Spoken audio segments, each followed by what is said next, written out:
შულო, ეხლა ნახულობდი შენი სკოლის ნიშნებს და ამიხსენი მათემატიკაში და ქართულში 6-იანი არაერთ გამოყვა. პირა ვიცი. აი როგორ ამშულ შენი ბიძაშვილის, ესე იგი ბავშვს ყველა საგანში 10-იანები ყავს. ხო, არა. ხო და თათურმე ეხლა რაღაცა ერთწლიანი კურსი ყოფილა, STEM სკოლა ქვია, ხო და მან დაუწყია სწავლა.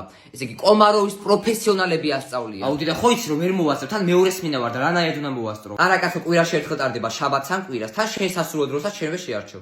რეგისტრაცია 20 აგვისტოდან 4 სექტემბრის ჩათვლით არის, ხო და ვიფიქრე ხوار დედა არა.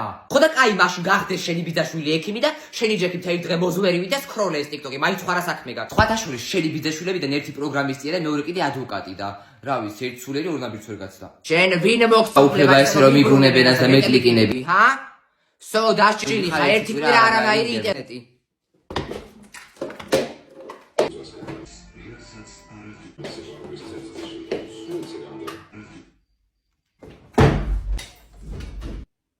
უი ხო და სხვადასხვა საქართველოს ბანკმა შენს ბიძაშვილს სრულად დაუფინანსა სწავლის გადასახადი რა.